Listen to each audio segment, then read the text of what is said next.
नमस्कार. आणि रामनवमीच्या पावन दिनी रामरायाला वंदन करून आपण आपल्या व्याख्यानाला सुरुवात करूया. श्रीराम जय राम जय जय राम. आजचा विषय आहे आपला मर्यादा पुरुषोत्तम रामचंद्र. तर प्रभू रामचंद्रांना मर्यादा पुरुषोत्तम ही पदवी बहाल केली जाते. याच्या मागे काहीतरी वेगळी कारण आहेत, पण अन्य कोणत्याही देवाला किंवा परमेश्वराच्या रूपाला ही पदवी प्रदान केली जात नाही. मर्यादेचा अर्थ काय आहे? मर्यादेचा अर्थ हा खूप अमर्याद आहे. तर तो मर्यादा म्हणजे नेमका अर्थ सांगायचा तर सीमा. मर्यादा म्हणजे शिस्त, मर्यादा म्हणजे धर्म आणि मर्यादा म्हणजे लक्ष्मण रेषा.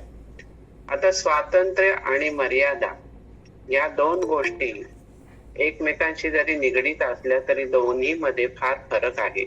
स्वातंत्र्याला कधी स्वैराचाराची किनार लागते ते कळतच नाही आणि मर्यादेला ही कायम नैतिकतेचीच किनार असते.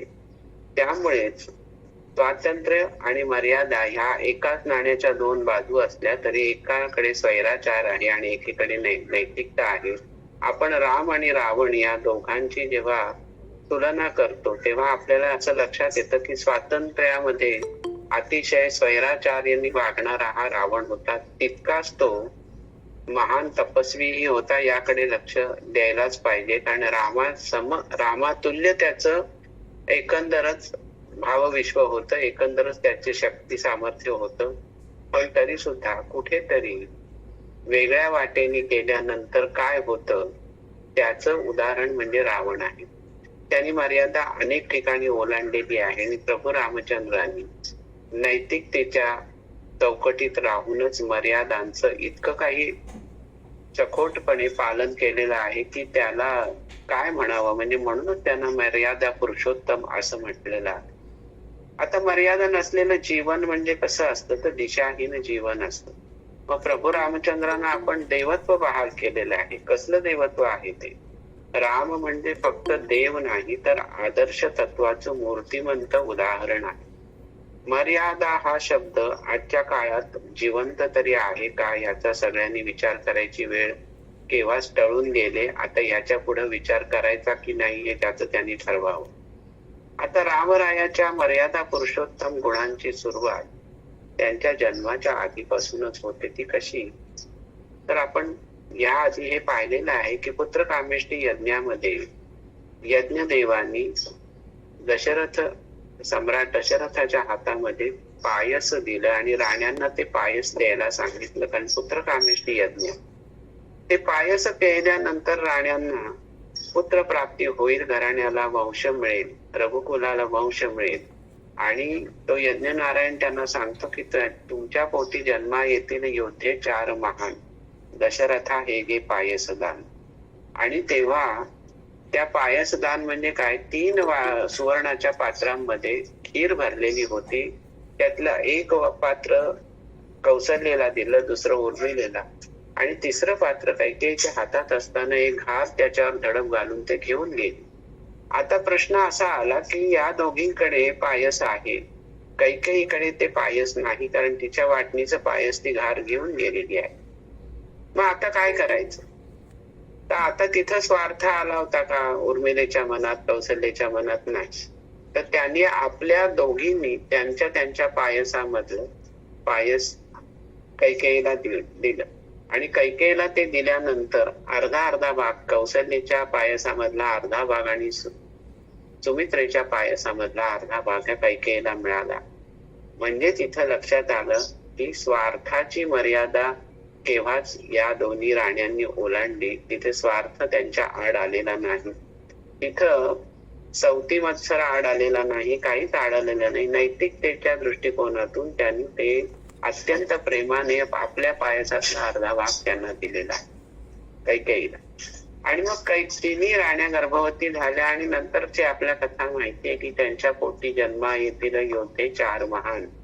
ते या 4 योद्धे जन्माला आले त्यांच्या पोटी. प्रभू रामचंद्र, लक्ष्मण, भरत आणि शत्रुघ्न हे 4 राजकुमार अयोध्येमध्ये जन्माला आलेले आहेत.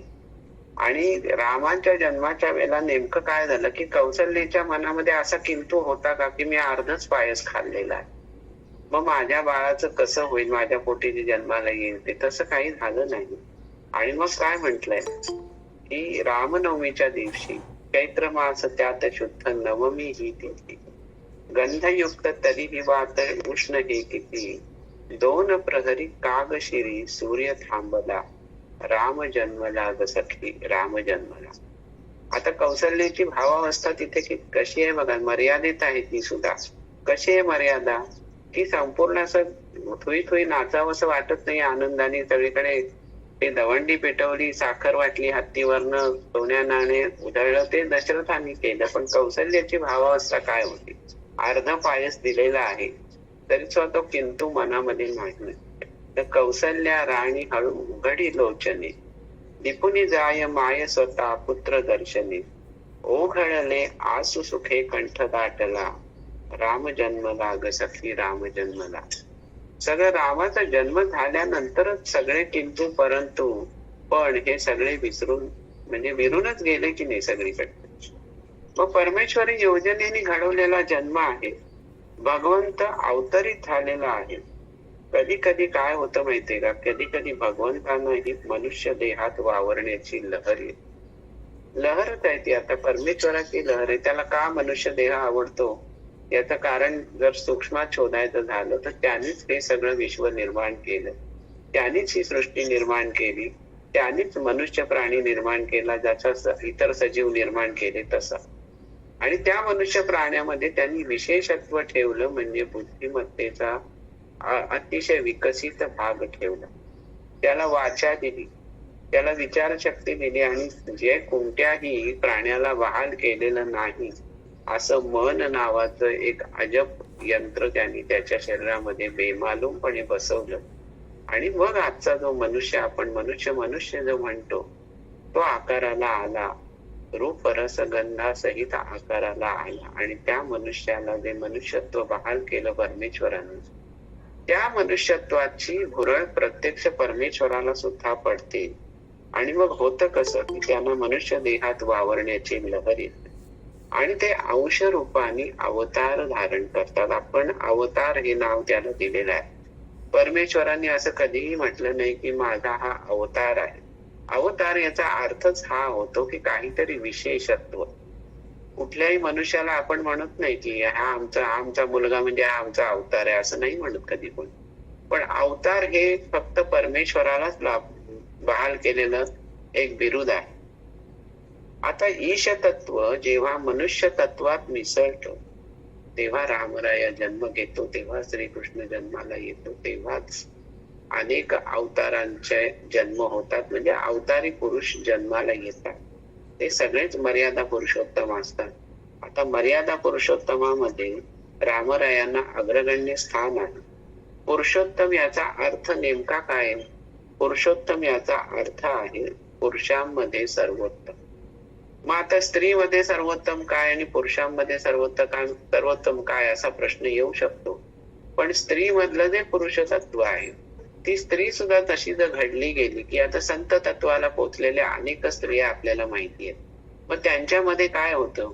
त्यांच्यामध्ये स्त्री तत्वाबरोबरच मर्यादा पुरुषोत्तम तत्व सुद्धा आविष्कारित होतं. पण ते स्त्रीत्वाच्या मर्यादेमध्येच ते पुरुष तत्व आविष्कारित होतं. म्हणजे थोडक्यात अवतारी स्त्रियांना सुद्धा हाच नियम लागू केला पाहिजे की त्याही मर्यादा पुरुषोत्तम होत्या, फक्त त्या स्त्रीत्वाच्या पूर्ण बहारामध्ये असल्या कारणाने त्यांना मर्यादा स्त्री तत्व असं म्हणता येत नाही. मर्यादेत राहून सर्वोत्कृष्ट जीवन जगणारा किंवा सर्वोत्तम जीवन जगणारा कोण आहे? तो मनुष्य कोण आहे? तर तो म्हणजे राम आहे. त्यांचं जीवन म्हणजे आदर्शाचं एकमेव प्रतीक आहे. तर रामाने मर्यादेमध्ये राहून किती धर्म पाळले बरं? अनंत धर्मांचं पालन केलं. त्यातला पहिला धर्म रामरायांनी पाळला, तो म्हणजे पुत्र धर्म. आता पुत्र धर्म पाळला म्हणजे नेमकं काय केलं? तर पित्याने आपल्या पट्टराणीला दिलेलं वचन आणि त्या वचनाच्या पूर्तीसाठी 14 वर्ष पत्करलेला वनवास, हा पुत्र धर्म पित्यासाठी पाळलेला आहे की पित्याचं वचन कुठेही खाली होता कामा नये, पित्याचं वचन कुठेही वाया जाता कामा नये, पित्याच्या वचनाला कुठेही वाद येता कामा नये. कोणामुळे? माझ्या एका मोहामुळे. काय मोह होता? राज्याभिषेक घडायचा होता रामाचा, आणि राज्याभिषेकाची तयारी चाललेली असताना एका क्षणामध्ये ते सगळं राज्य, ती राजगादी, तो मान सन्मान, ते सम्राटपद हे सोडून द्यायचंय. कोणासाठी? तर पित्याच्या आग्रहासाठी. आणि पित्याने का आग्रह धरला होता? तर त्याच्या मागचं अतिशय कथानक अतिशय कारुण्यपूर्ण आहे. त्याला करुणेची अतिशय वेगळी झालर आहे, मत्सराची झालर आहे, थैथयाटाची झालर आहे, मंथरेचा सगळं षडयंत्राची झालर आहे त्याला. आणि हे सगळं असूनही हे सगळं लाथाडून वनवासाला जायचंय. केवढी मर्यादा मनामध्ये निर्माण झालेली असेल. मोह म्हणजे षड्रिपून मधला जो मोह आहे, त्या मोहाचं एवढंस यत्किंचित सुद्धा स्पर्श रामरायांना त्यावेळेला झालेला नाही. ही मर्यादा आहे.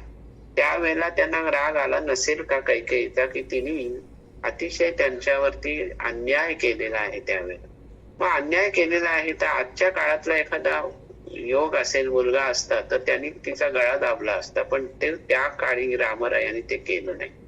तिचा शिरच्छेद न करता त्यांनी तिची आज्ञा शिरसावंद्य मानली, की तू जे म्हणतेस, तू जे वचन माझ्या पित्याकडे मागितलं ते बरोबर आहे, आणि त्या वचनाचं पालन मला करणं आवश्यक आहे, मला करणं भाग आहे, असं ते म्हटले नाही. भाग पडणं एखादी गोष्ट म्हणजे मनाविरुद्ध एखादी गोष्ट करणं. मला हे करणं भाग आहे, हो मग करू नका ना, पण भाग आहे म्हणणं म्हणजे मनाविरुद्ध एखादी गोष्ट करणं, ते काय म्हणणे? ते असं काही म्हणले नाहीत. मला तुझं वचन, तुझे पित्याने तुझ्याकडनं वचन घेतलेलं आहे, त्या वचनाची पूर्तता मला करायची आहे. त्यासाठी आनंदाने मी वनवासाला जायला तयार आहे. हा पुत्र धर्म त्यांनी पाळला. म्हणजे सावत्र आई असली तरी सुद्धा माता पित्यांसाठी हा पुत्र धर्म त्यांनी पाळला. त्यावेळेला कौसल्याची अवस्था काय झाली असेल? प्रत्यक्ष जिच्या पोटी जन्म घेतलाय तिच्याविषयी रामरायांची अवस्था काय असेल, भावावस्था काय असेल? इथे फक्त भावावस्थेकडे प्रत्येकाने लक्ष द्या, की भावावस्थेमध्ये असतं काय. आपण म्हणतो ना की माझ्या मनाला असं वाटलं, माझ्या मनाला फार दुःख झालं, माझं मन रडतंय, माझं मन हसतंय. या सगळ्या भावभावनांचा भावाविष्कार हा मनुष्य प्राण्याच्या जीवनामध्ये जन्मापासून मरेपर्यंत सुरू असतो. मग ह्या भावनेपोटी आता मनुष्य देहामध्ये रामराणा अवतरित झालेला आहे. मग त्याच्या मनामध्ये त्यालाही त्या मनुष्य देहामध्ये मन चिकटलेलं आहेच की. मग त्या मनाला कुठेही स्वैर न सोडता त्यांनी त्या मनाला किती मोठी मर्यादा घालून ठेवली होती की नाही, मला मनाच्या वारूवरती स्वार होऊन भावनेच्या अतिरेकामध्ये वाहवत जायचं नाहीये, मला ती मर्यादा पाळायची आहे. आणि त्या मर्यादेच्या चौकटीत राहूनच मी हा निर्णय घेतलेला आहे की मला वनवासाला जाणं क्रमप्राप्त आहे.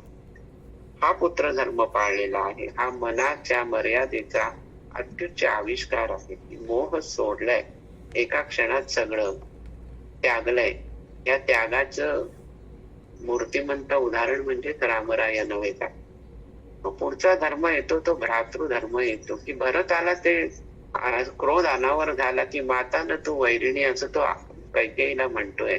तर रामरायाने त्याला आवरलंय की बाबा असं करू नको, तू मर्यादेचं उल्लंघन करू नकोस, तुझ्याबद्दल मला जे भ्रातृप्रेम आहे, बंधुप्रेम आहे, ते असंच राहू दे. आणि त्यांनी भरताला राज्याभिषेक केलेला आहे. तर भरताने काय केलं की रामरायांना सांगितलं की बाबा मी तुमचा सेवक म्हणून हे राज्याचं सगळं राज्य शकट हाकीन. कारण काय आहे की राजा जेव्हा पाय उतार होतो तेव्हा राजगादी ही कधीही रिक्त ठेवायची नसते, त्याचं पालन कर असं रामरायांनी जेव्हा भरताला सांगितलं तेव्हा भरताच्या मनामध्ये केवढा कल्लोळ उसळला असेल, किंवा त्याच्याही मनामध्ये कुठं मोह उत्पन्न झालं नाही की आता 14 वर्ष मला कोण विचारणार आहे, असं काही त्याच्या मनात उत्पन्न नाही झालं. उलट दास वृत्तीने त्यांनी रामरायांकडनं राज्याभिषेक करून घेतला. तर तो भ्रातृधर्म भरताने पाळला, तसा रामरायांनीही पाळला. त्याच्यानंतर रामराया कसे होते की एकवचनी होते. एकवचनाच्या मर्यादेमध्ये रामराया आयुष्यभर राहिले. याचं कारण कसं आहे की एकदा मर्यादा पाळायची ठरवली की एकदा एक आणि दुसरं एक, एकदा पोटात एक आणि ओठात एक, असं त्यांनी कधीच काही केलेलं नाही. त्यामुळे झालं असं की मर्यादा त्यांनी कोणती पाळली तर एकवचनाची. बाबा माझं जे वचन आहे ना ते कधीही मिथ्या जाणार नाही, कधीही ते चौकटीच्या बाहेर जाणार नाही. त्याला मर्यादेची चौकटच शोभून दिसणार आहे.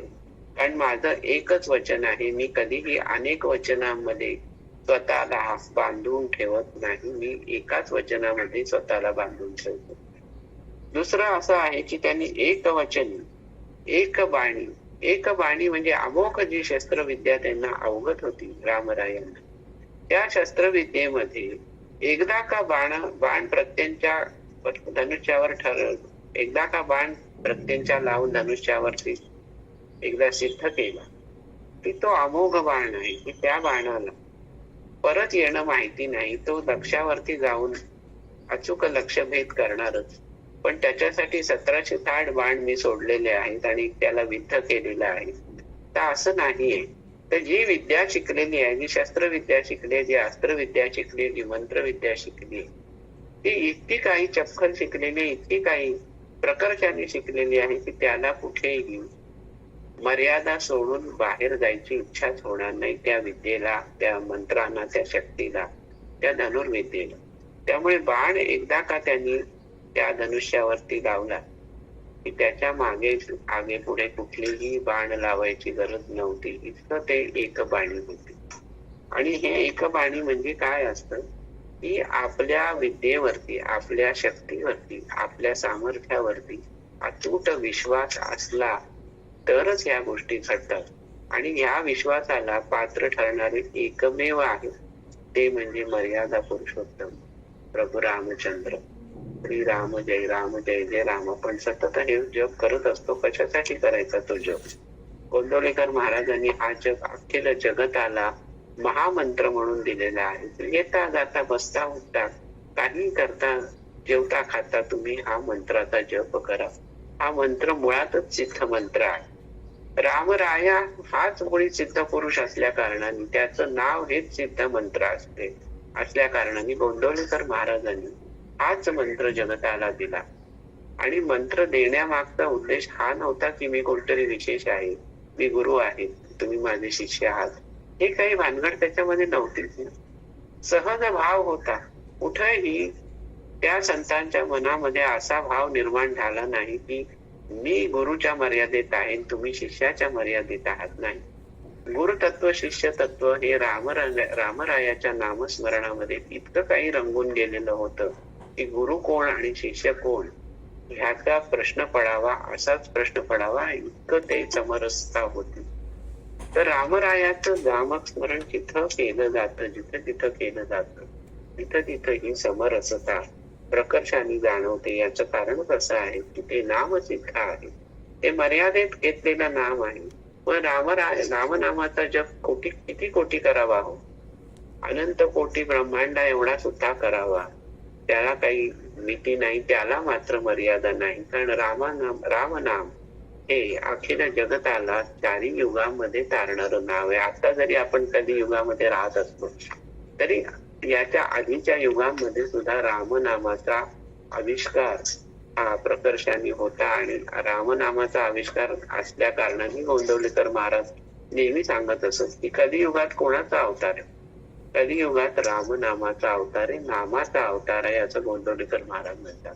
मग रामनामाचा अवतार जर आपल्या अवतीभोवती सूक्ष्मामध्ये सगळीकडे संचरलेला असेल, सर्वव्यापी असेल, तर रामाच्या त्या अवताराला नमन करून आपण सतत त्याचं स्मरण करणं, ध्यान करणं, यामध्येच आपल्या आयुष्याचं सार्थक नाहीये का, यशस्वी नाहीये का, ह्याचा विचार केला पाहिजे किंवा करायला हवा.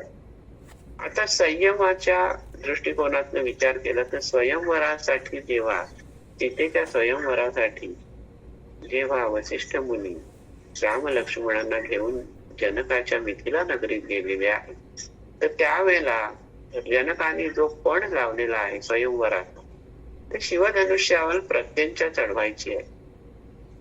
रामरायाला इतका वेळ स्वस्थ बसणं अशक्य होतं का? तर नव्हतं. पण त्यांनी वाट पाहिली. कोणाची वाट पाहिली?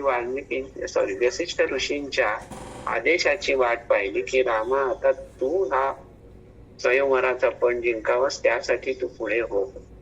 त्यावेळेलाच रामराया पुढे झाले. उतावेळपणे मी हे स्वयंवरातला पण जिंकण्याचा प्रयत्न करतो असं त्यांनी कधीही म्हटलेलं नाही. आणि तिथं संयम दाखवलेला आहे. आणि तो संयम आणखीन कसला होता? तर तिथे जाऊन त्यांनी काय केलं? संयमाच्या दृष्टिकोनाचा विचार केला. त्या शिवधनुष्याला आधी त्यांनी नमन केलं, त्याला वंदन. कोणाचा तरी व्हिडिओचा आवाज येतोय, जरा आवाज बंद करा. तर संयमामध्ये त्यावेळेला राहिल्यामुळे त्यांनी काय केलं की शिवधनुष्याला वंदन केलेलं आहे, त्याला अतिशय भक्तिभावाने वंदन केलेलं आहे, त्याची प्रार्थना केलेली आहे की तू शिवस्वरूप आहेस, तुला मी वंदन करतो आणि तुला तुझ्यावरती प्रत्येक चढवायची आहे, त्यासाठी तुला कष्ट झाले माझ्याकडून, तर मला क्षमा कर. एवढी मोठी मर्यादा आहे शिव धनुष्याच्या प्रतीने. शिवाप्रती त्यांची तेवढी निष्ठा असेल, त्यामध्ये किती त्यांनी संयम, मर्यादा आणि या सगळ्यांचं पालन केलं असेल. शिवधनुष्याला प्रत्यंच्या लावून तेव्हा ते शिवधनुष्य मोडलं, 2 तुकड्यात मोडलं, तेव्हा सुद्धा रामरायांनी कुठलाही जयघोष स्वतःचा केला नाही. त्यांच्या मनामध्ये कोणताही अहंकार निर्माण झालेला नाही, काहीही झालेलं नाही. तिथेही मर्यादा पाळलेल्या आहेत, म्हणूनच ते मर्यादा पुरुषोत्तम राम आहे. रामराज्य जेव्हा ते परत वनवासाहून आले आणि रामराज्य जेव्हा निर्माण झालं, रामाने पुन्हा एकदा राज्याभिषेक झाला रामरायांचा, त्यावेळेला रामराज्य आलं, ते सुद्धा मर्यादेच्या चौकटीतच होतं. न्याय, समानता, सुरक्षितता, प्रामाणिकपणा आणि शासन, ह्या सगळ्या सूत्रांमध्येच त्यांचं रामराज्य हे निर्माण झालेलं होतं. तिथेही त्यांनी मर्यादा पाळलेल्या आहेत. आणि आणखीन एक अफाट मर्यादेसाठी रामराया ओळखले जातात. ते कोणते? राजधर्मासाठी त्यांनी पत्नीचा त्याग केला. त्यावेळेला त्यांच्या आतमधलं भावविश्व कोणत्या वेगळ्या अंगाने उस्तंबळून आलेला असेल. पत्नी म्हणजे नेमकी आहे कोण? तर ती अर्धांगी आहे. ते अर्धांगी म्हणजे लक्ष्मी स्वरूप आहे. ते स्वतः कोण होते? तर विष्णू नारायण होते. आणि त्यांची पत्नी सीता माता ही लक्ष्मी स्वरूप असल्या कारणाने तिचा वियोग कसा सहन करायचा, पण ते सुद्धा रामरायांनी सहन केलं त्या मर्यादेच्या चौकटीत. आणि सीता त्याग हा कठोर निर्णय आहे. सीता त्याग हा राजधर्म आहे. सीता त्याग ही वैयक्तिक भावना बाजूला ठेवून केलेली महान कृती आहे. आता याला महान म्हणायचं का नाही, हा आजकालच्या काळामध्ये वादाचा मुद्दा असू शकतो. पण इथं त्यांनी काय पालन केलं की नात्यांमधलं शास्त्र, कर्तव्याचं मार्गदर्शन आणि जीवन तत्वाचं तत्वज्ञान सार हे सगळं रामरायांच्या चरित्रामधून प्रकर्षाने आपल्याला जाणवत राहतं. म्हणून तो मर्यादा पुरुषोत्तम आहे. राम हा इतिहास नाही, राम हा विचार आहे. इतिहासाची पाळमुळं खंडता येतात, पण रामरायाची पाळमुळं तुम्हाला कधी गवसणारच नाही. कारण मुळातच राम हा इतिहास नसून राम हा विचार आहे. राम हा भूतकाळ नाही, तर राम हे वर्तमान आहे आणि राम हा भविष्यकाळ सुद्धा आहे. श्रीराम जय राम, जय जय राम, श्रीराम जय राम, जय जय राम, हे त्रिकाला बाधित नाम कशासाठी घेतलं जातं? त्रिकाला बाधित म्हणजे काय? तिन्ही काळांवरती सत्ता गाजवणार, तिन्ही काळांची ज्याला बाधा होत नाही, तिन्ही काळांचा कुठलाही बरा वाईट परिणाम या नामावरती होत नाही, ते हे नाम आहे श्रीराम जय राम, जय जय राम. मग राम होणं कठीण आहे का? तर राम होणं कठीण आहे, अतिशय कठीण आहे. पण रामरायांचा मार्ग चालणं अवघड नाही. ते मात्र कर्म कठीण नाही.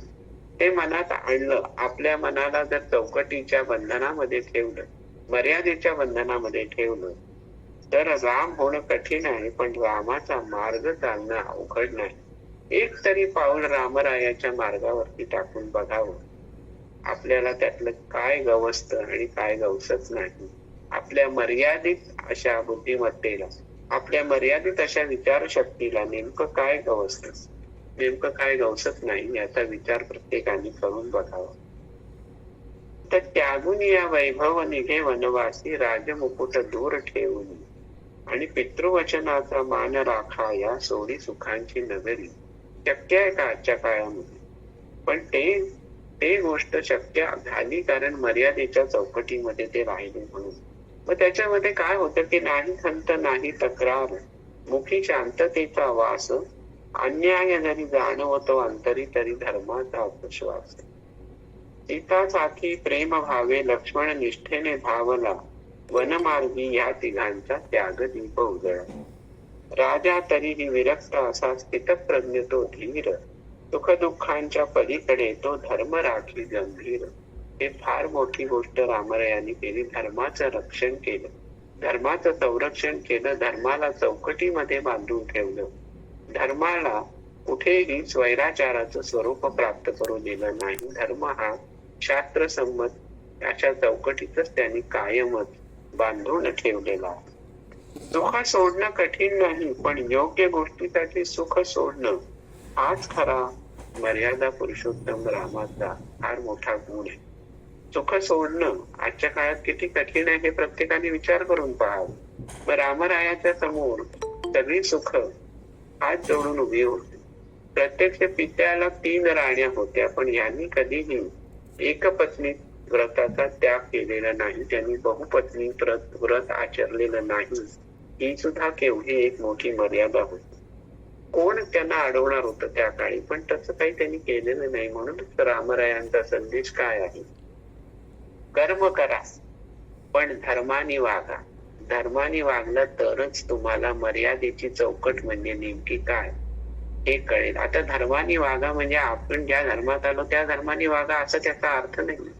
धर्माने वागा याचा अर्थच मुळे असा आहे की धर्म रक्षती धर्म, तसं म्हणायचं की धर्माने धर्माचं रक्षण करायचं असतं. मग धर्म आपण जे मगाचपासून म्हणतो, पितृधर्म आहे, पती धर्म आहे, पत्नी धर्म आहे, भ्रातृधर्म आहे, राजधर्म आहे, आणि त्याच्याही पलीकडे जाऊन आपण जे काही आपला संसार मांडलेला आहे त्या चौकटीमधला आपला त्या संसाराचा पण धर्म आहे, तो प्रत्येकाने निष्ठेने पाळलाच पाहिजे.